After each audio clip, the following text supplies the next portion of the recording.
Assalamu alaikum students.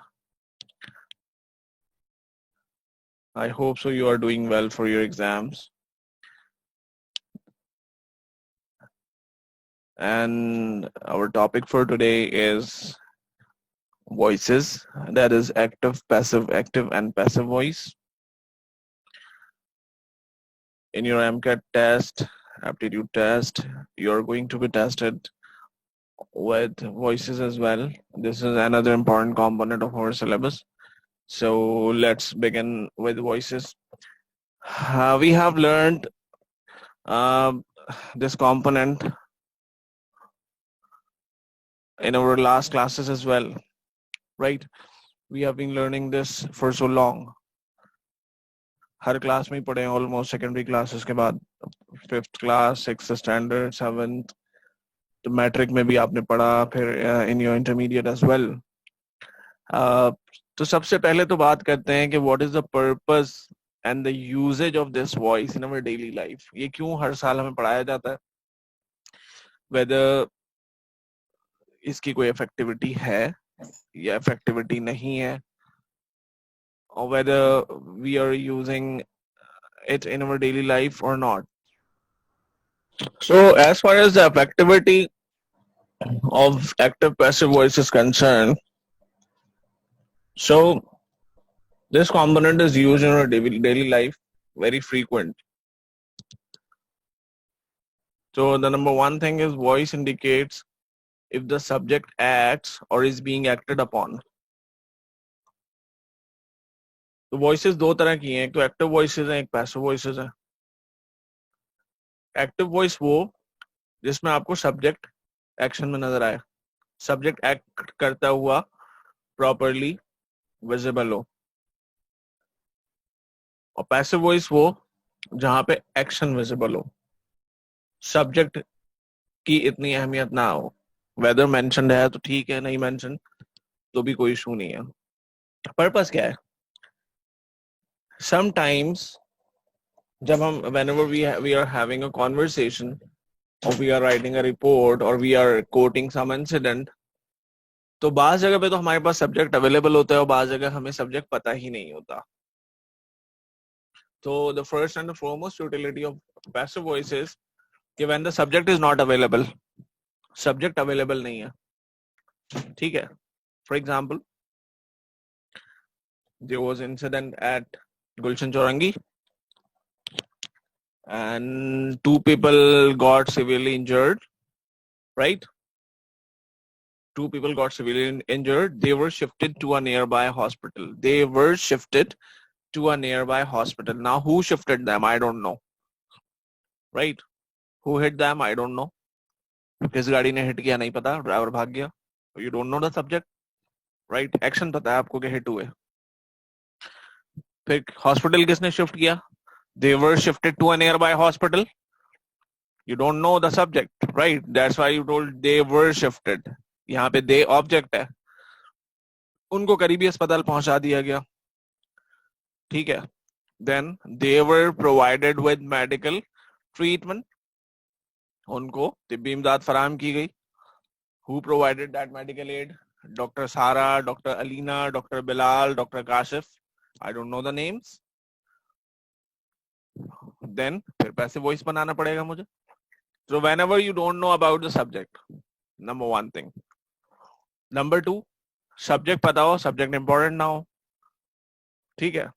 For example, in your school, whenever you were starting in your school, so you were told many times that the notice has been posted on the notice board, right? Or the notification has been pasted outside. ये बात क्या है? ये बात passive voice है. अब किसने post किया है? Who posted the notice? Right? You don't know. लेकिन but you can find it out. लेकिन पता तो चल सकता है, एडमिनिस्ट्रेशन में से किसी ने किया होगा.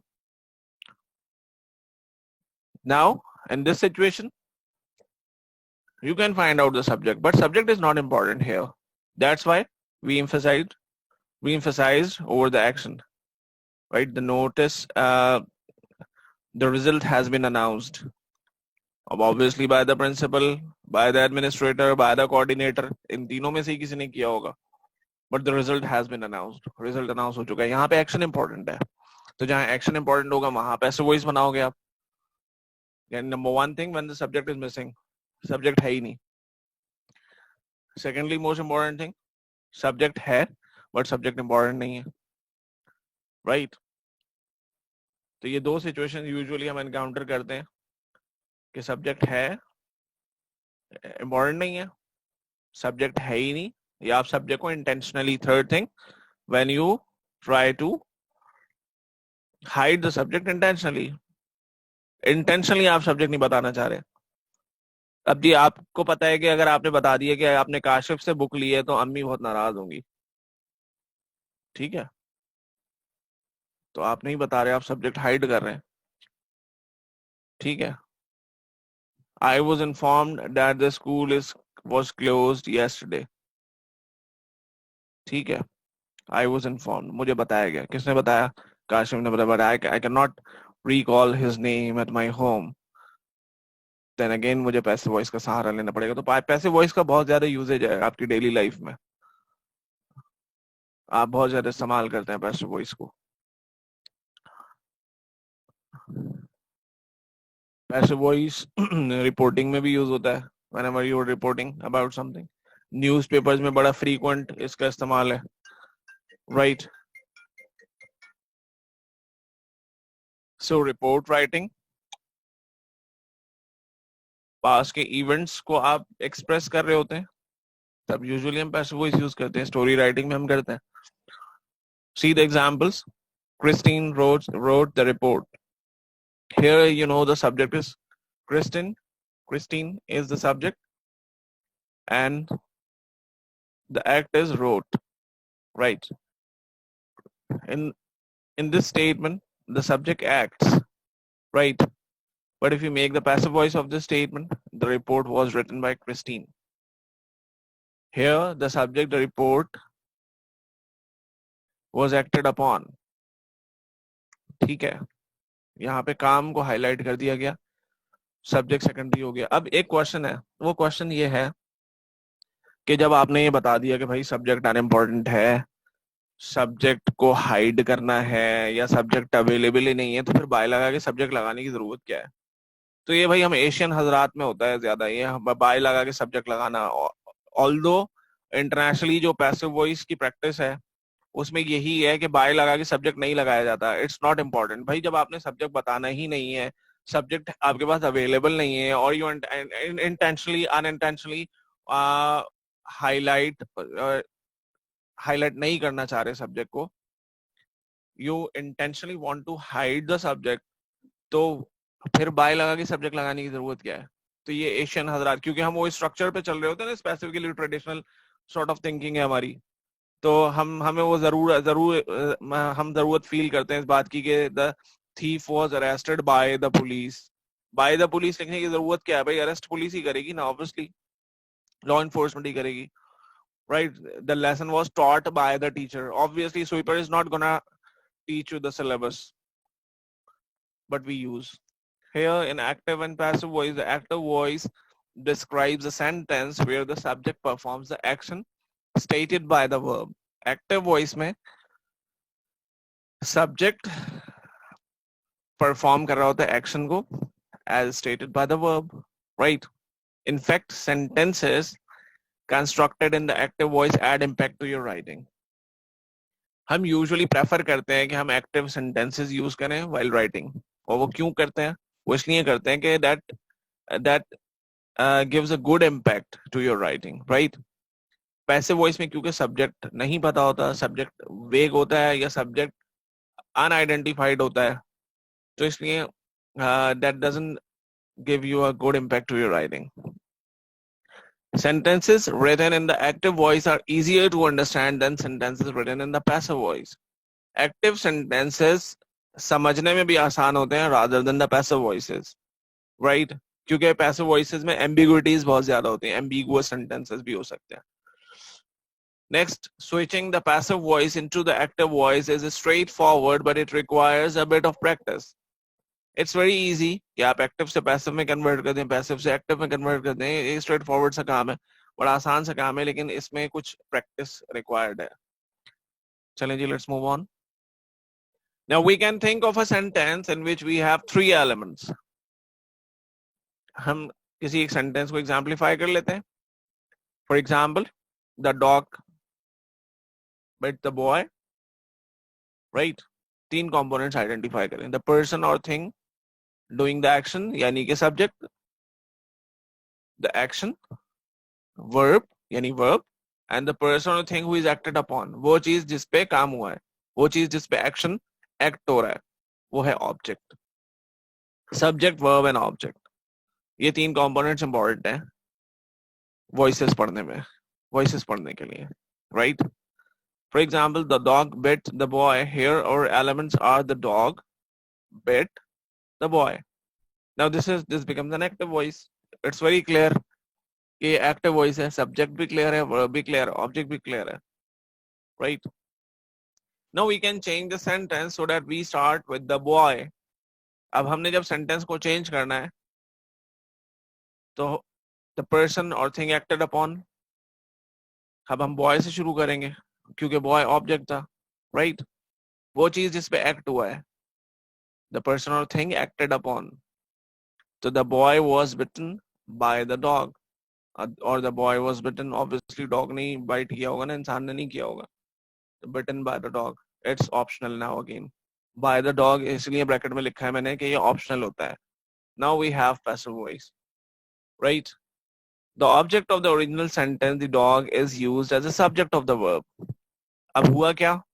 क्योंकि आपने इसको change कर दिया, तो जो original sentence का object था, right, the dog, वो अब subject के तौर पे यूज होगा, right, using be plus past participle form. Past participle कहते हैं third form को, third form नहीं कहा जाता, third form कहना गलत है. जो इंटरनेशनल स्टैंडर्ड है उसमें इसको पास्ट पार्टिसिपल कहा जाता है. सो आप be plus third form use करेंगे यहाँ पे पैसिव वॉइस में. We can include the person or thing doing the action, or we can omit if we prefer. हम शामिल कर सकते हैं पर्सन को भी या चीज को भी जो कि एक्शन परफॉर्म कर रही है, और हम उसको ओमिट भी कर सकते हैं जैसा हम कंफर्टेबल फील करें. यानी ये ब्रैकेट में जो लिखा है, ये ओमिट भी किया जा सकता है. यहाँ हम यूजुअली, क्योंकि एक प्रैक्टिस में वो चीज आई हुई है, बाय लगा के सब्जेक्ट लगाना, तो ये बड़ी नॉर्मल सी प्रैक्टिस है यहाँ पे. रीजंस क्या है एक्टिव वॉइस को यूज करने के? Usually most writers prefer to use active voice because it is more direct. Active voice को प्रेफर क्यों किया जाता है? क्योंकि एक्टिव वॉइस जो है ना, मोर डायरेक्ट है. कंपैरिजन करके देखते हैं. Active voice, the waiter dropped the tray of the food. Now it's very clear the waiter dropped, right? Subject identified है, सब्जेक्ट बहुत क्लियर है. पैसिव में देखें, the tray of the food was dropped by the waiter. अब इसमें, इस sentence में subject को अहमियत नहीं दी जा रही, खाना जो गिरा उस बात को ज्यादा अहमियत दी जा रही है.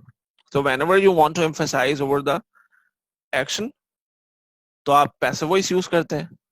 और जब आपने नॉर्मल स्टेटमेंट को रखना होता है, सब्जेक्ट वर्ब दोनों क्लियरली डिफाइन करने होते हैं, and that is the most preferred style of writing, तो आप एक्टिव वॉइस यूज करते हैं. Now active verbs are stronger and usually more emphatic than forms of the verb be or verbs in the passive voice.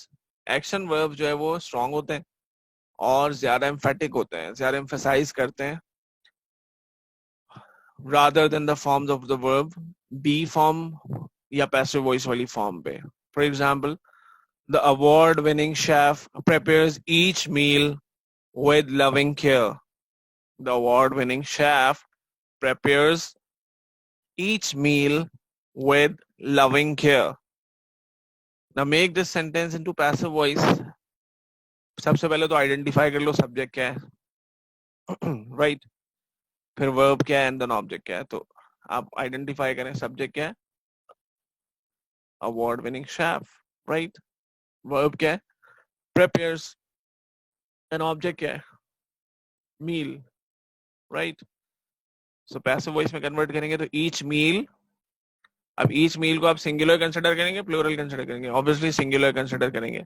तो is prepared, is के साथ आपने past participle form use की, with loving care by the award winning chef. So this is the way we convert statements into passive voice. Now we have some rules. कुछ rules हैं हमारे पास tenses को voices में convert करने के लिए। There are two basic rules for converting sentences from active voice into passive voice, which are common for all sentences.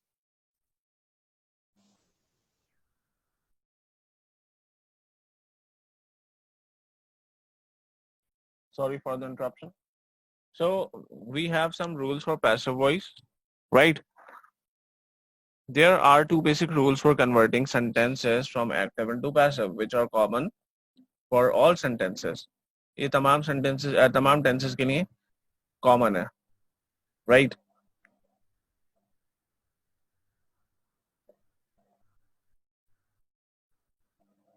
So number one, the places of subject and object will be interchanged in the sentence. Subject और object का place interchange हो जाएगा whenever we are converting from active into passive. तो सबसे basic चीज क्या होनी है? सबसे बेसिक चीज ये है कि आप सब्जेक्ट और ऑब्जेक्ट को रिप्लेस कर दोगे। सब्जेक्ट की जगह ऑब्जेक्ट आ जाएगा, ऑब्जेक्ट की जगह सब्जेक्ट आ जाएगा। नेक्स्ट क्या होना है जी? सेकंड चीज है, only third form of the verb और past participle form will be used as a main verb in the passive voice. जब भी आप पैसिव वॉइस में कन्वर्ट करेंगे तो keep it in your mind कि पैसिव वॉइस में हमेशा पास्ट पार्टिसिपल फॉर्म यूज होती है, यानी थर्ड फॉर्म यूज होती है। जब भी एक्टिव टू पैसिव कन्वर्ट करेंगे मेक श्योर कि थर्ड फॉर्म यूज करनी है, कोई और फॉर्म नहीं यूज होती किसी भी पैसिव वॉइस में।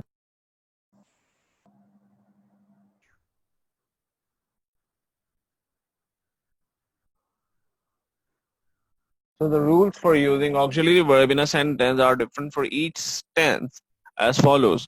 Auxiliary verb यानी helping verb जो यूज होते हैं किसी भी सेंटेंस में, वो हर टेंस के लिए यहाँ पे डिफरेंट है, right?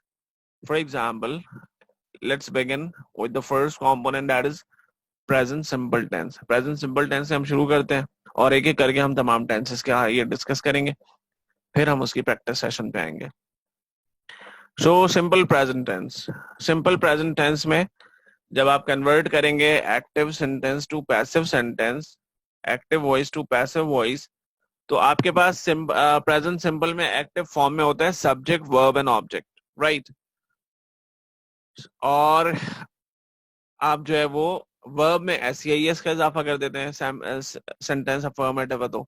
जब आप पैसिव वॉइस में कन्वर्ट करेंगे, आप देखें for example here the statement is written he lights the candle. अब सब्जेक्ट है ही, वर्ब है लाइट्स और ऑब्जेक्ट है द कैंडल, राइट?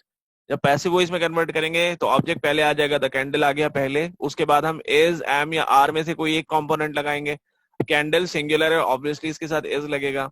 वर्ब क्या है? लाइट्स, थर्ड फॉर्म आ जाएगी यानी past participle form lighted by him, ये ऑप्शनल है, बाय हिम यानी बाय लगा के सब्जेक्ट लगा दे। तो object, helping verb, past participle form and then by and subject. Negative statement देखें इसका, प्रेजेंट सिंपल का जब हम नेगेटिव बनाते हैं तो डू नॉट या डज नॉट लगा देते हैं। तो he doesn't light the candle, he does not light the candle. जब चेंज करेंगे तो the candle is not lighted by him. Now this is a passive voice. Interrogative में क्या होगा? इंट्रोगेटिव में जब नॉर्मल इंट्रोगेटिव है प्रेजेंट सिंपल का तो आप डू या डज पहले लगाते हैं and then subject and then verb, right? So do you eat meat, example है do you eat meat, present simple का स्टेटमेंट है। इसको हमने कन्वर्ट करना है तो is meat eaten by you. Structures मैंने सबके अलग अलग नहीं लिखे, obviously you have been doing it so well in the past, in the earlier classes, so I guess इतना इसका स्ट्रक्चर को बार बार रिपीट करने की जरूरत नहीं है। सिंपली बस इतना जान लें कि is, am, are and then past participle form और स्ट्रक्चर में फिट कर दें इसको। हेल्पिंग वर्ब की जगह इज आ जाएगा, right? And then object, then verb and then by and subject. तो is meat eaten by you, simple present. Then we talk about present continuous tense, that is called present progressive as well. Present continuous कहूँ और present progressive कहूँ एक ही बात है. Present continuous में usually हम जो structure use करते हैं वो is MR और ing form use करते हैं. इसमें हम प्रोग्रेसिव एक्शंस की बात कर रहे होते हैं जो एक्शन कंटिन्यू होते हैं, या हम पास्ट फ्यूचर डिसाइडेड एक्शंस की भी बात करते हैं प्रेजेंट कंटिन्यूस में. अब प्रेजेंट कंटिन्यूस में फ्यूचर डिसाइडेड एक्शंस कैसे आ गए? फॉर एग्जांपल आप कहते हैं कि tomorrow I am going to Lahore और tomorrow I am going to visit my grand mom. तो ये तो फ्यूचर की बात है ना, अभी तो नहीं कर रहे ना आप visit. But we talk in present continuous. Present continuous supports these sort of statements जो कि future decided action की बात करते हैं. अब like I am driving a car, I subject, इसमें am आपने helping verb लगाया and then ing form. So this shows कि ये present का continue action है, present continuous है, right? वैसे वो इसमें आएगा car is being driven by me. करना क्या है इसमें, is MR के साथ सिंपल आपने being लगा देना है बस. Whenever you make passive voice of present continuous tense, present progressive tense, तो इसमें सिंपल आपने करना ये है कि helping verb के साथ आप being लगा देंगे और verb की form as I have told you earlier हमेशा past participle ही use होगी, हमेशा past participle use होगी, right? तो I am driving a car, इसका passive बनेगा a car is being driven by me. A car is being driven by me. अगर मैं इतना भी कह देता car is being driven तो भी बात clear थी. By me ऑप्शनल है. नेगेटिव होगा इसका I am not driving a car, तो पैसिव वॉइस इसका क्या बनेगा? A car is not being driven by me. A car is not being driven by me. Next, am I driving a car? अब इसका आप interrogative भी इसी तरह बनाएंगे. Is a car being driven by me? Structure same रहता है, structure एक ही फॉलो होगा, राइट? बस सिर्फ इसमें आपने हेल्पिंग वर्ब में और वर्ब में चेंजेस करने हैं और सब्जेक्ट ऑब्जेक्ट को आपने सब्स्टिट्यूट कर देना है एक दूसरे की जगह पे. Next, present perfect tense. Present perfect tense में has been, have been, has और हैव आप नॉर्मली यूज करते हैं. हैज हैव के साथ आप past participle form normal structure में यूज करते हैं, जैसे she has stolen my book, she has stolen my book. Now can you convert the statement into passive voice? Right? जब इसको convert करेंगे तो हम क्या करेंगे? Simply has have के साथ आपने been लगा देना है और subject object को replace कर देना है. Verb already इसमें third form past participle form use हो रही है. अच्छा, keep one thing in your mind कि हर statement का passive voice नहीं बनता. Right? ऐसे statements जो stative statements हैं, स्टेट सेंटेंसेस का पैसिव वॉइस नहीं बनते. For example you are a student, you are a student. अब इस स्टेटमेंट का पैसिव वॉइस नहीं बनेगा. क्यों नहीं बनेगा? रीजन क्या है? क्योंकि एक्शन सेंटेंस नहीं है, स्टेट सेंटेंस है. तो एक्शन सेंटेंस के पैसिव वॉइस बनते हैं, स्टेट सेंटेंसेस के पैसिव वॉइस नहीं बनते. Keep this thing in your mind. और ट्रांजिटिव वर्ब्स, वर्ब जहां पे ट्रांजिटिव ना हो उनके भी पैसिव वॉइस नहीं बनते. ट्रांजिटिव ना होने से मतलब क्या है? ट्रांजिटिव होने से मतलब ये है कि वह ऐसे सेंटेंसेस जिसमें वर्ब अपना एक्शन आगे ऑब्जेक्ट पे ट्रांसफर नहीं कर रहा, right? For example he ran away. अब ये रैन अवे आगे अपने एक्शन को ट्रांसफर नहीं कर रहा, इसका पैसिव वॉइस नहीं बनेगा. मैं कहता हूं the capital of Australia is Canberra, passive voice नहीं बनेगा, राइट? स्टेट सेंटेंस है, स्टेटिव सेंटेंसेस के पैसिव वॉइस नहीं बनेंगे. मैं कहता हूं he studied at Anis Hussain, right? So Anis Hussain is studied in me नहीं हो सकता, क्लियर है? मीनिंग ही चेंज हो जाएंगे. He studied English at Anis Hussain. Now you can make a statement, you can convert it into passive voice, right? तो जहां transitive नहीं होगा, मैं कहता हूं I brought a chair near to me, I brought a chair near to me. Now it's clear कि brought action अपना transfer कर रहा है किस पे, चेयर पे, राइट? तो a chair was brought, it's very clear. ऐसे स्टेटमेंट्स जहां पे एक्शन अपना वर्ब अपना एक्शन ट्रांसफर करेगा, उन स्टेटमेंट्स के पैसिव वॉइस बनेंगे। Like for example, she has stolen my book. अब नाउ शी क्लियर है, सब्जेक्ट है, हैज हेल्पिंग वर्ब है, स्टोलन मेन वर्ब है। अब स्टोलन व्हाट, इट्स क्लियर ना कि वो बुक। ऐसे स्टेटमेंट जहां पे क्लियर ना हो कि व्हाट हैव यू स्टोलन, आगे डिटेल ना बताई जाए, तो उनके पैसिव वॉइस नहीं बनेंगे। इसका बनेगा क्योंकि इसमें क्लियर है। तो my book has been stolen by her, fine. Rule आप फॉलो ही कराएंगे। हैज के साथ, हैज आपके साथ आप बिन लगा देंगे और पास पार्टिसिपल फॉर्म आएगी। नेक्स्ट देखें, she has not stolen any book, my book. तो my book has not been stolen by her. Interrogative है, has she stolen my book. इसमें भी very simple structure, has my book been stolen by her, question mark. अच्छा, कुछ लोग active passive voice और narration को mix कर देते हैं। मे को माइट में चेंज कर दिया, ठीक है, दिस को डैट में चेंज कर दिया। वो ये काम यहाँ पे नहीं होगा भाई, ये चीज ये सिलसिला यहाँ पे नहीं है, वो नरेशन में है। तो keep both the things simple and distinguished, right? अच्छा, ये टेंस का कैसे याद रहेगा हमें? तो सिंपल देखो, प्रेजेंट सिंपल में जब प्रेजेंट सिंपल को पैसिव वॉइस में चेंज करना है, तो याद रखो प्रेजेंट कंटिन्यूअस वाले हेल्पिंग वर्ब लगा दो बस। प्रेजेंट सिंपल वाले हेल्पिंग वर्ब लगा दो और थर्ड फॉर्म लगा दो। जितने भी कंटिन्यूअस टेंसेस हैं, जो भी कंटिन्यूअस टेंस हैं जो कन्वर्ट होते हैं पैसिव वॉइस में, उसमें सिर्फ आसान से ट्रिक ये है कि बीइंग आ जाएगा और पास्ट पार्टिसिपल फॉर्म आ जाएगी, बीइंग के साथ थर्ड फॉर्म, तो पैसिव वॉइस बन जाएगा। जितने परफेक्ट हैं उसमें सिर्फ बिन बिन लगा देना है। हैज हैव है तो हैज हैव के साथ बिन लगा दो। पास्ट परफेक्ट में हैड है तो हैड के साथ बिन आ जाएगा। फॉर्म थर्ड ही आनी है, पास्ट पार्टिसिपल फॉर्म ही आनी है। So it's very simple. फिर आ जाए प्रेजेंट परफेक्ट कंटिन्यूअस पे। क्या प्रेजेंट परफेक्ट कंटिन्यूअस का पैसिव वॉइस बन सकता है? प्रेजेंट परफेक्ट कंटिन्यूअस का पैसिव वॉइस नहीं बन सकता,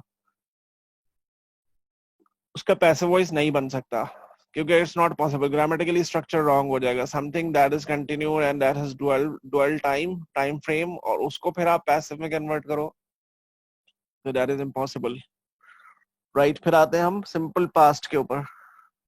सिंपल पास्ट टेंस में क्या होता है भाई? सिंपल पास्ट टेंस में नॉर्मल स्ट्रक्चर होता है, सब्जेक्ट, सब्जेक्ट के साथ आप वर्ब की पास्ट फॉर्म यूज करते हैं, यानी second form, and then object. जब आप कन्वर्ट करेंगे सिंपल पास्ट टेंस को पैसिव वॉइस में, तो आप was या were यूज करेंगे as a helping verb, and then past participle form यानी थर्ड फॉर्म। was were के साथ थर्ड फॉर्म आ जाएगी, ठीक है? For example, in active voice you से I decorated the living room last year. I decorated the living room last year. इसको passive voice में कन्वर्ट करेंगे तो ऐसे कहेंगे, the living room was decorated by me last year, right? was were and then third form. was और were में difference आपको पता है कि थर्ड पर्सन सिंगुलर्स के साथ हम was लगाते हैं, बाकी सबके साथ हम were लगाते हैं।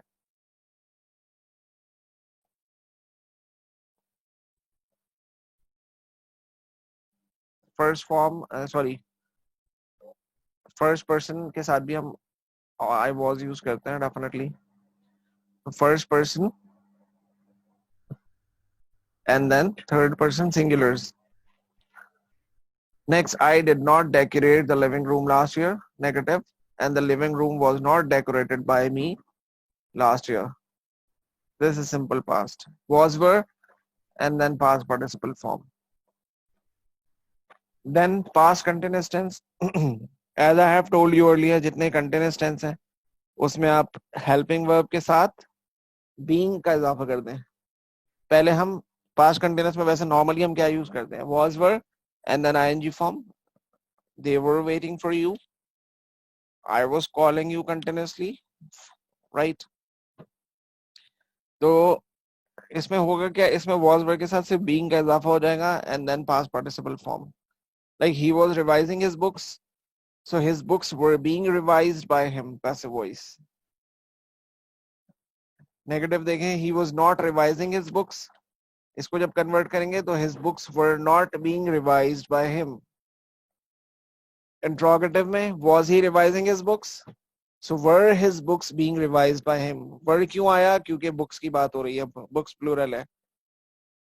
एक्टिव में क्योंकि हम सब्जेक्ट को सिंगुलर कंसिडर कर रहे थे, ही था, तो ही के साथ हम डेफिनेटली was यूज करते हैं.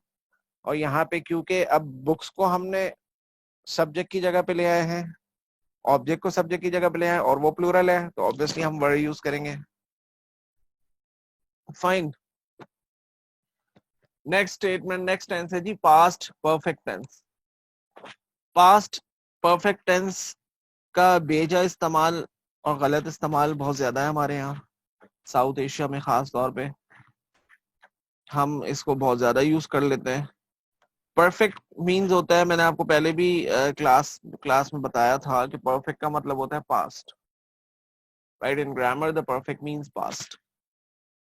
ग्रामर की लैंग्वेज में परफेक्ट मींस पास्ट है. तो पास्ट परफेक्ट के क्या मतलब हुए? अब मैं कह रहा हूँ पास्ट परफेक्ट की मीनिंग भी पास्ट है और ये भी पास्ट लिखा हुआ है पहले से, तो इसका मतलब है पास्ट पास्ट टेंस, यानी दो पास्ट हो गए. Yes, right. In this tense we talk about dual past. हम दो पास्ट की बात करते हैं इसमें. दो पास्ट हो, दोनों कनेक्टेड हो. ऐसा नहीं हो सकता कि they had asked me for a favor. They had asked me for a favor. This is a wrong statement. क्या होना चाहिए? They asked me for a favor. इसी तरह से same is the case with present perfect and past simple. इन दोनों को हम गलत interchangeably विदाउट एनी डिस्टिंक्शन हम यूज कर लेते हैं. पास्ट परफेक्ट, पास्ट सिंपल को और प्रेजेंट परफेक्ट को. लाइक आप कहते हो I have done my breakfast और आई डिड माई ब्रेकफास्ट. हालांकि दोनों में जमीन आसमान का फर्क है. आप कहते हो I have done my intermediate इन 2006 और आई डिड माई इंटरमीडिएट इन 2006. इन दोनों बातों में जमीन आसमान का फर्क है. प्रेजेंट परफेक्ट सिर्फ उस सूरत में यूज होगा जब you need to connect your past with present. जब आप अपने पास्ट की बात को प्रेजेंट से कनेक्ट करोगे तब प्रेजेंट परफेक्ट यूज होगा. राइट.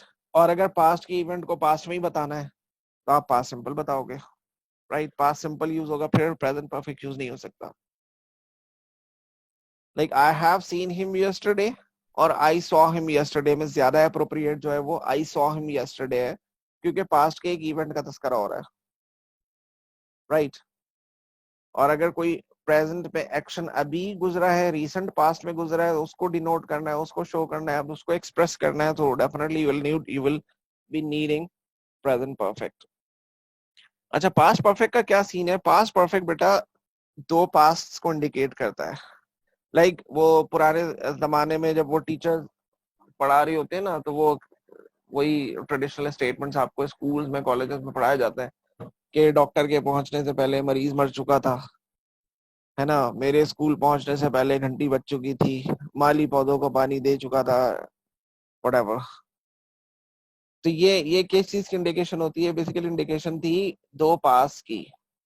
एक डॉक्टर का पहुंचना और मरीज का मर जाना. Now we have to past. अब इसमें से डॉक्टर पहले पहुंचे या मरीज पहले मरा? मरीज पहले मरा ना. तो नाउ इट शोज कि हम पहले पास्ट को हमेशा पास्ट परफेक्ट में बनाते थे. The patient had died before the doctor reached. तो यहाँ ये सिचुएशन होती है पास्ट परफेक्ट. पास्ट परफेक्ट अकेला नहीं हो सकता. अकेले स्टेटमेंट में पास्ट परफेक्ट का इस्तेमाल नहीं हो सकता. दो पास्ट होंगे तो उसमें से जो पुराना पास्ट होगा ना, जो फर्स्ट पास्ट होगा, वो हमेशा पास्ट परफेक्ट में बनेगा. अगला पास्ट पास्ट सिंपल में बनेगा. Right. The train had left before I reach the station. or the father had gone away before I joined him.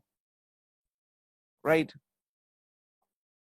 So this is the way you use past perfect. अब past perfect को अगर passive voice में convert करें तो क्या होगा? For example, you have a statement: before we collected our car in a car service, the mechanic had replaced the oil. Now you have two components. Before we collected our car in a car service, this is the first component. The mechanic had replaced the oil. अगले statement को मैंने past perfect में बनाया है, पहले statement को past simple में बनाया है। क्यों? क्योंकि मेरे गाड़ी कलेक्ट करने से पहले, गाड़ी लेने से पहले मैकेनिक ने ऑयल चेंज कर दिया था, रिप्लेस कर दिया था, right? That's why I used past perfect in the second statement. अब इसको पैसिव वॉइस में कन्वर्ट करेंगे तो क्या होगा? पैसिव वॉइस में जब कन्वर्ट करेंगे तो सिंपली हैड के साथ हम थर्ड फॉर्म लगाते थे, अब हैड बिन लगा देंगे, बस वेरी सिंपल। थर्ड फॉर्म अपनी जगह रहेगी। सब्जेक्ट ऑब्जेक्ट हर जगह बताया मैंने, एक रूल कॉमन है सबके लिए कि सब्जेक्ट ऑब्जेक्ट से रिप्लेस हो जाएगा। अब स्टेटमेंट चेक करो। Before we collected our car in a car service, the oil had been replaced. Before we collected our car in a car service, the oil had been replaced. So this is the way we convert past perfect action active sentences into passive. I hope so ये clear हुआ होगा। Past perfect continuous का again passive voice नहीं बनता, perfect continuous के passive voice नहीं होते, right? Next, simple future tense. Simple future tense में आप नॉर्मल स्टेटमेंट्स में यानी एक्टिव सेंटेंसेस में विल या शैल यूज करते हैं, एंड देन वर्ब की फर्स्ट फॉर्म यानी present form, and then object. जब पैसिव वॉइस में कन्वर्ट करेंगे तो क्या होगा? विल या शैल के साथ बी का इजाफा हो जाएगा, वेरी सिंपल। बी का इजाफा हो जाएगा और वही पास्ट पार्टिसिपल फॉर्म यानी थर्ड फॉर्म आ जाएगी। For example, my uncle will pay my tuition fee. If we convert the statement into passive voice, then it becomes like that: my tuition fee will be paid by my uncle, right? Negative देखें, my uncle will not pay my tuition fee. My tuition fee will not be paid by my uncle. Third one, will my uncle pay my tuition fee? Now it becomes, will my tuition fee be paid by my uncle? It's very simple.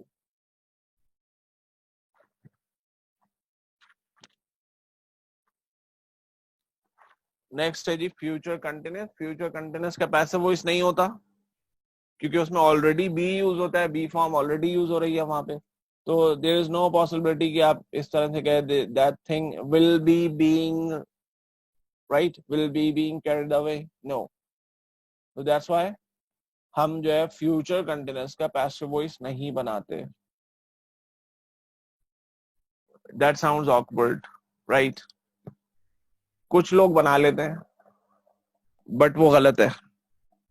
कोई मतलब sentence का structure जो है वो abrupt नहीं रहता if you convert future continuous into passive voice. Future perfect पे आ जाए। फ्यूचर परफेक्ट के नॉर्मल स्ट्रक्चर में आप विल या शैल और हैव यूज करते हैं। विल और shall and then have and then past participle form. Will या shall and then have and past participle form. Future perfect की लॉजिक क्या है? फ्यूचर परफेक्ट की लॉजिक भी बहुत आसान है। परफेक्ट मतलब अगेन पास्ट, यानी फ्यूचर में जो चीज पास्ट हो जाएगी।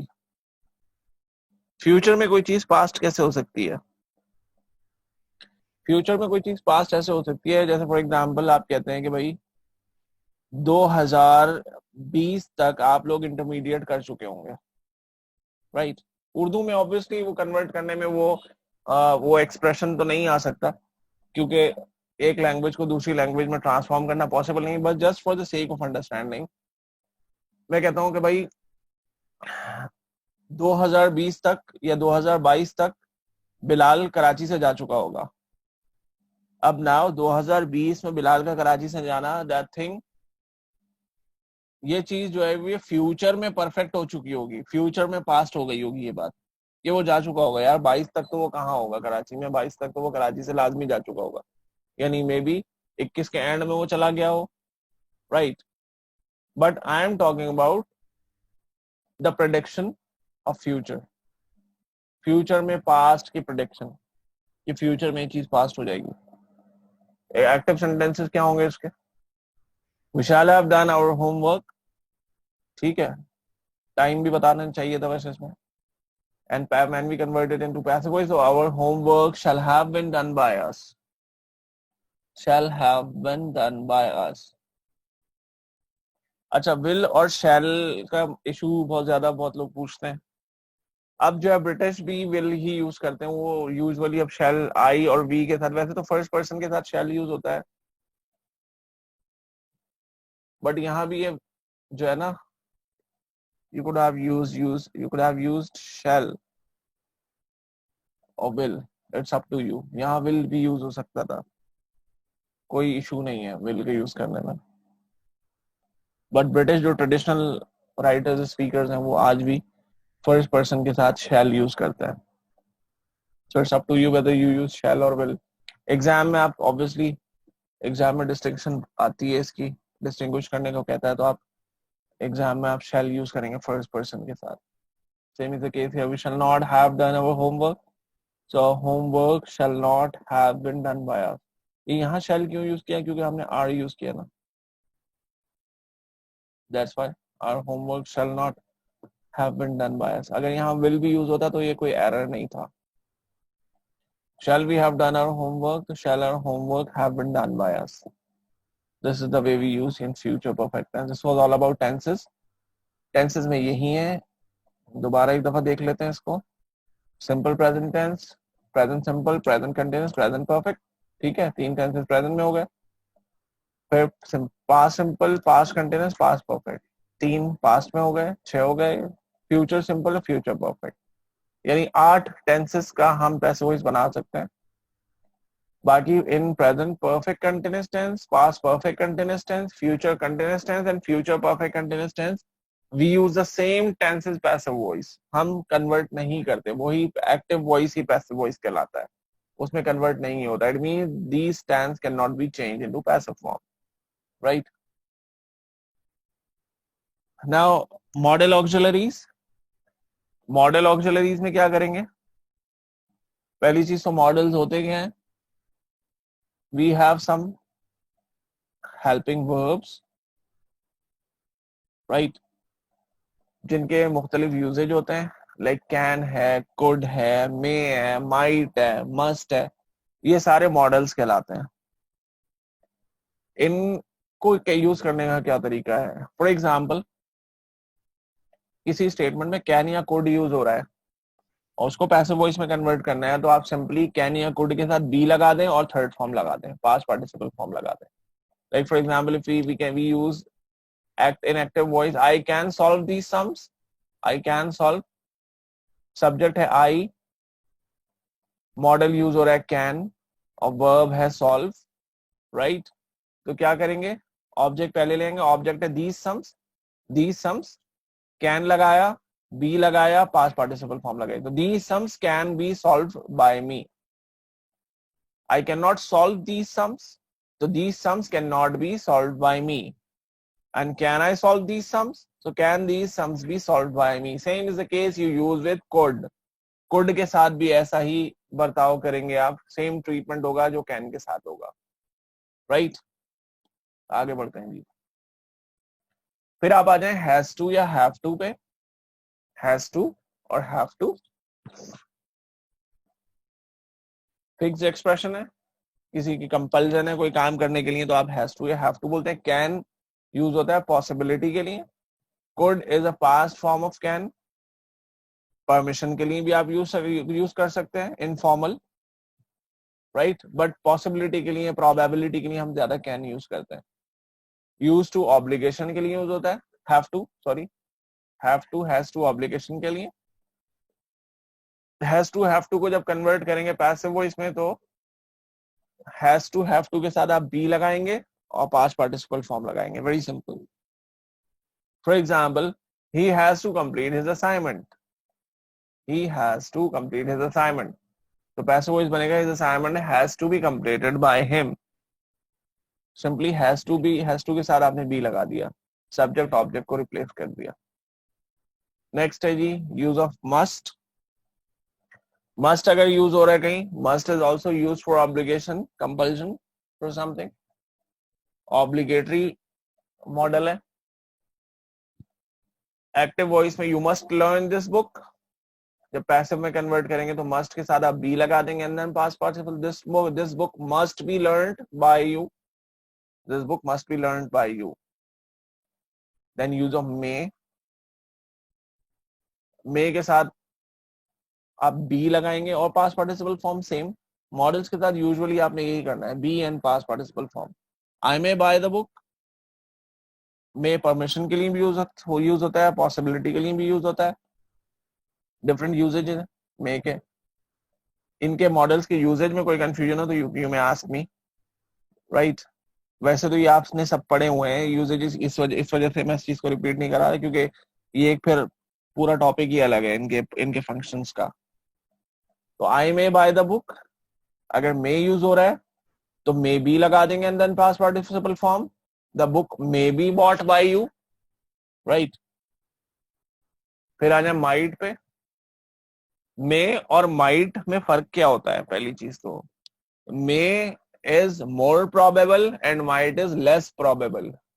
प्रोबेबिलिटी कम है तो आप माइट कहेंगे, प्रोबेबिलिटी ज्यादा है तो आप मे कहेंगे। Like I may come and I might come में डिफरेंस क्या है? माइट में प्रोबेबिलिटी कम है कि शायद आऊं, आई मे कम, हाँ आ सकता हूँ, यानी दोनों में प्रोबेबिलिटी की डिग्री का इशू है। मे में प्रोबेबिलिटी ज्यादा होती है, माइट में प्रोबेबिलिटी कम होती है। अब देखें माइट के साथ भी हमने यही किया, माइट के साथ भी हम be and then past participle form. Active voice देखें, दे माइट प्ले चेस, और पैसिव वॉइस इसका chess might be played by them, right? Might be and then past participle form. Same is the case with should. If you should, suggestion के लिए use करते हैं, advice के लिए use करते हैं, should be and then past participle form. Students should learn all lessons, so all lessons should be learned by students, right? Next, sometimes we have imperative sentences. Imperative sentences क्या होते हैं? These are the sentences in which we express our feelings and emotions like command, order, advice or request. कुछ statements ऐसे होते हैं जिसमें हम अपने फीलिंग्स या इमोशंस शो कर रहे होते हैं, जैसे कि हम कोई कमांड कर रहे हैं, कोई ऑर्डर कर रहे हैं, कोई एडवाइस कर रहे हैं, कोई रिक्वेस्ट कर रहे हैं। These statements starts directly with the verb. ये स्टेटमेंट डायरेक्टली वर्ब से स्टार्ट होते हैं। For example, open the door, close the window. आप कहते हो shut your mouth, mind your language, mind your own business. ये सारे इंपेरेटिव हैं, राइट। इसका क्या कन्वर्ट करने का तरीका है? इसका रूल ये है कि लेट्स लगा देते हैं पहले, राइट। लेट्स के बाद object and then be. Affirmative है तो बी, नेगेटिव है तो नॉट बी आ जाएगा, and then third form past participle form. Let's, object, be and past participle. For sentences containing request, advice and order, we will use you are requested, you are advised, you are ordered, right? अगर statement में order हो, request हो, advice हो तो definitely you are ordered to, you are requested to open the door, you are ordered to open the door, you are advised to close the window, right? Now see, active voice, shut the door, shut the door. अब अगर teacher कह रहा है आपसे तो that is an order, right? But हम ये normal situation की बात कर रहे हैं, कोई आपका फेलो आपसे कह रहा है शट द डोर, तो let the door be shut, right. Post the letter at once, तो let the letter be posted at once. Let आया, ऑब्जेक्ट आया, बी आया, पास्ट पार्टिसिपल फॉर्म आई, let the letter be posted at once. Kindly don't smoke, अब ये kindly indicate कर रहा है रिक्वेस्ट है ये, राइट। पैसिव वॉइस में फिर काइंडली नहीं यूज करोगे। प्लीज अगर यूज हो रहा है तो पैसिव वॉइस में प्लीज यूज नहीं होता। तो kindly don't smoke in the public, तो you are requested not to smoke in public place, right. जिस तरह से अभी हमने डिस्कस किया। Now let's begin with practice exercise 1। Practice exercise हम थोड़ी सी कर लेते हैं, एटलीस्ट एक तो कर लेते हैं ताकि थोड़ा सा आपको आइडिया हो जाए। Like has Asif not called you. अच्छा, whenever you are given 4 options, जब आपके पास 4 ऑप्शन गिवन हो तो एक तरीका तो ये है कि डायरेक्ट राइट चॉइस ढूंढें, और दूसरा तरीका ये होता है, and it usually works out in identifying error and voices और नरेशन कि आप रॉन्ग को रिजेक्ट कर दें, राइट खुद ही आपके सामने आ जाएगा, ठीक है।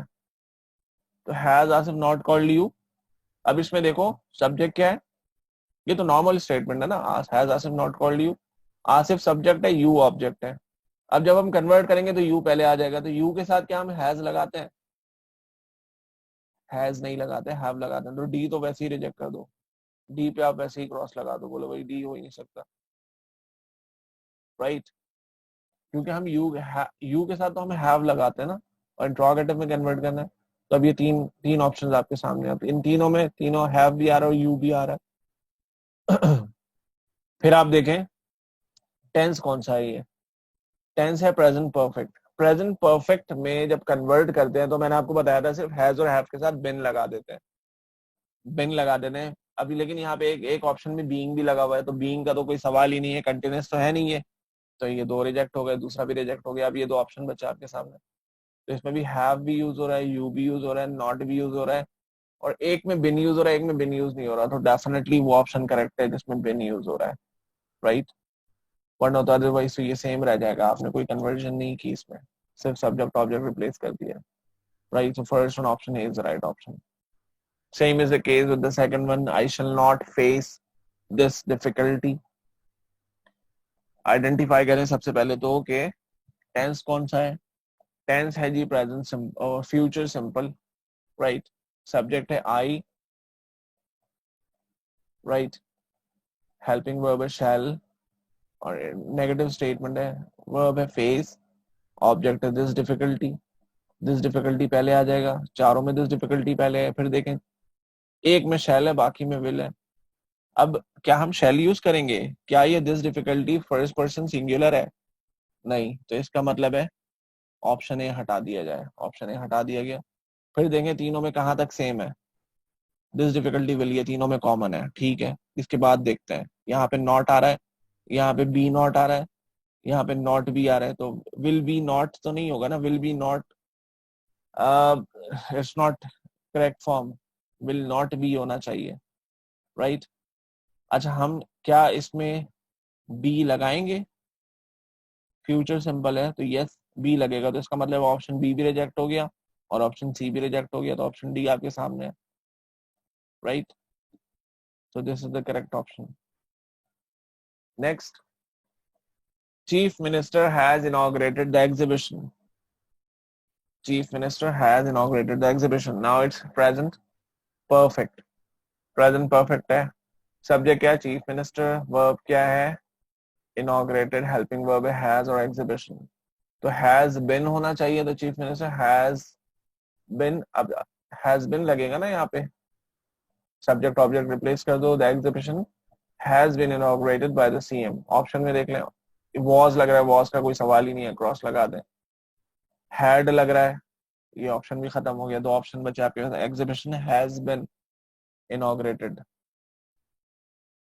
इनॉग्रेटेड एक में बाय लग रहा है चीफ मिनिस्टर और एक में चीफ मिनिस्टर, तो obviously by chief minister is the correct option, option C is the correct option. Fourth one, they had not misguided anyone. अच्छा अब ये वैसे तो अगर टेक्निकली देखा जाए तो ये तो स्टेटमेंट ही गलत है, क्योंकि मैंने तो आपको बताया था कि भाई whenever you have two past situations then you use past perfect, but this is the way people use, ये एग्जाम में भी एक दफा आ चुका है इसी तरह से, they had not misguided anyone, एक्सप्रेशनली ये स्टेटमेंट गलत है, बट क्या करें, अगर गलत स्टेटमेंट आपके सामने आएगा तो भी इसको कन्वर्ट तो करना है, कोई नोट लेके ना मत आ जाना एग्जाम में कि जी क्योंकि आपने गलत एक सेंटेंस दिया है तो मैं गलत मीनिंग, नहीं ये काम नहीं करना, गलत है या सही है आपने आइडेंटिफाई करना है, आपने अब उसमें से जो ऑप्शन बेटर है वो आपने सेलेक्ट करना है, जो ज्यादा सूटेबल ऑप्शन है, right. Anyone had not been होना चाहिए, ऑब्जेक्ट पहले आ जाएगा, दे ऑब्जेक्ट की जगह चला जाएगा, तो एनीवन हैड नॉट बिन, देखें कहाँ कहाँ यूज हो रहा है, हैड नॉट तो सब जगह यूज हो रहा है, फिर यहाँ जहाँ बिन नहीं आ रहा उस ऑप्शन को हटा दो, बाकी तीन में ऑप्शन आ रहे हैं, मिसगाइडेड देम या बाय देम, तो ऑप्शन ए भी क्रॉस कर दो, मिसगाइडेड देम नहीं हो सकता, मिसगाइडेड बाय देम होना चाहिए ना, तो अब आपके पास दो ऑप्शन बचे सी और डी। ऑप्शन सी में देखें मिसगाइड बाय देम और misguided by them, obviously we use past participle form यानी थर्ड फॉर्म, तो we will go for option D. Next देखें दीजिए, they should avoid any error, तो एनी एरर पहले आ जाएगा, उसके बाद शुड आएगा and then be and then past participle form, right, ऐसे ही है। तो एनी एरर शुड, यहाँ नहीं आ रहा बी, क्रॉस लगा दें, any error should be avoid या अवॉइडेड, तो यहाँ फर्स्ट फॉर्म यूज कर रहा है, इसको भी हटा दें। Any error ought to be क्यों यूज करें भाई, there is no way of using ought to, ठीक है, शुड और ऑट टू को आप दोनों को इंटरचेंजेबली यूज करते हैं, but there is no way of converting it, बिला वजह जरूरत नहीं है ना। तो और वैसे भी ऑट टू बी अवॉइड कह रहा है, फर्स्ट फॉर्म यूज कर रहा है, तो ये ऑप्शन सही नहीं है, ऑप्शन डी। अब बचा के option D, option D obviously the correct option, any error should be avoided by them, right. Sixth one, he is not asking questions. He is not asking questions. इसमें question mark गलत लग गया, sorry, ये interrogative नहीं है, ये question mark जो है वो टाइपिंग एरर है। He is not asking questions, affirmative structure है, तो questions are not being asked by him। अब देखें यहाँ पे प्रेजेंट कंटिन्यूस है ना ये, तो प्रेजेंट कंटिन्यूस में क्या होता है, बीइंग लगाते हैं। अब जहां बीइंग नहीं लगा हुआ सबसे पहले तो उसको हटा दो, ऑप्शन ए में बीइंग लगा हुआ ही नहीं है, बिन लगा हुआ है, तो इसको हटा दें। आपके पास तीन ऑप्शन है, क्वेश्चंस इज नॉट, क्वेश्चंस के अंदर क्या हम इज यूज करते हैं, क्वेश्चन तो प्लूरल है, आर यूज करते हैं, ऑप्शन बी भी गया, बचा क्या सी और D. Questions are not being asked by him और questions are not being asked by him, तो obviously we will go for asked, that is the option C, क्योंकि पास्ट पार्टिसिपल फॉर्म आती है, थर्ड फॉर्म आती है। एक तरीका और है, सबसे पहले वर्ब चेक कर लो या हेल्पिंग वर्ब चेक कर लो, तो भी आप आइडेंटिफाई करते हो। ये स्किमिंग के जरिए से बहुत इजीली आइडेंटिफाई हो जाता है, इसमें ज्यादा टाइम लगना भी नहीं है आपको, अगर आप इसको टेक्निकल तरीके से हैंडल करें तो। नंबर 7 पे आए, did the criminals confess their crimes, past simple है ये, राइट, पास्ट सिंपल का इंट्रोगेटिव है, तो पास्ट सिंपल के इंट्रोगेटिव में सबसे पहले तो हम हेल्पिंग वर्ब यूज करेंगे, राइट। तो डिड की जगह हेल्पिंग वर्ब क्या आ जाएगा, वाज या वर आ जाएगा, और फिर ऑब्जेक्ट को हम पहले ले आएंगे, ऑब्जेक्ट को हम पहले ले आएंगे, तो ऑब्जेक्ट क्या है, crimes. Did the crimes confessed by the criminals, right? Which option is correct option? Did the crimes or were the crimes? Did the crimes इसका मतलब आपने चेंज ही नहीं किया, तो were the crimes confessed by the criminals। Verb की form देख लो, verb की form किस में थर्ड फॉर्म यूज हो रही है, ए बी और डी में यूज हो रही है, तो ऑप्शन सी हटा दो, सी नहीं हो सकता। फिर देखो यहाँ डिड ही यूज हो रहा है, चेंज ही नहीं किया, तो ऑप्शन ए भी हटा दो, क्या बचा, बी और D. Were the crimes confessed by the criminal और were the crime confessed by the criminal, एक में क्राइम को सिंगुलर रखा है, एक में प्लूरल रखा है, तो हमने क्वेश्चन में तो क्राइम्स ही कहा है, तो obviously B is the correct option, were the crimes confessed by the criminals.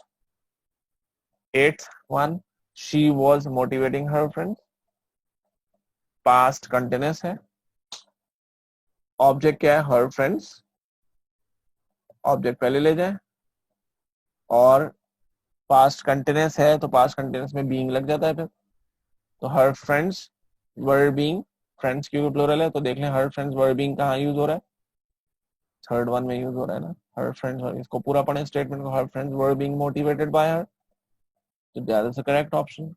बाकी ऑप्शन में आप देख लें कहीं ना कहीं फ्लॉ होगा, was being, her friends के साथ was नहीं यूज हो सकता, ये ऑप्शन इनकरेक्ट हो गया। her friends were being motivated by her, her friends were motivated, ये भी नहीं है। डी देखें, her friends were motivating by her, not possible, being आपने यूज नहीं किया। next, do not beat this boy, again it's an imperative, imperative में negative structure है, तो don't beat this boy, let पहले आ जाएगा, I have told you earlier, let and then object, let this boy, फिर be लगाएं या not be लगाएं, नेगेटिव है तो नॉट बी आ जाएगा, तो let this boy not be beaten, third form आ जाएगी। ये दोनों तो ऑप्शन वैसे ही हट जाएंगे, एलिमिनेट कर दो, क्योंकि इसमें फर्स्ट फॉर्म यूज हो रही है, राइट। कहाँ क्या देखना है आपने, ए और डी चेक करना है, ए और डी में चेक कर लो, दोनों में थर्ड फॉर्म है, बी बीटन है यूज हो रहा है क्या दोनों में, तो एक में बी यूज नहीं हो रहा, सो दिस इज फाइन के we will go for option A. And here comes the last one, last component. Shall we have occupied this room? Future perfect, right? Future perfect में क्या होता है? Have और has के साथ हम been लगा देते हैं, very simple. अब आप देखो been कहाँ कहाँ यूज हो रहा है, C में, B में और C में, तो बाकी दोनों को हटा दो, क्रॉस लगा दो. अब हम देखना ही B और C है. ऑब्जेक्ट पहले ले जाओ. Will this room, दोनों में will this room यूज हो रहा है, B और C में बिल्कुल यूज हो रहा है. Have भी यूज हो रहा है और been भी यूज हो रहा है. Occupied us or occupied by us, so it's very clear that we use by and the subject. So this is all about your practice session, right? Active passive के लिए इतना काफी है, I guess. I hope so कि clear हुआ होगा आपको. जहां कोई confusion है तो आप question कर सकते हैं. You may ask a question. इसके अलावा अब आपने करना ये है कि आपके पास आपके बुक में, वर्क बुक में exercises available है. Let me tell you from which page number. Page number मैं आपको बता देता हूँ.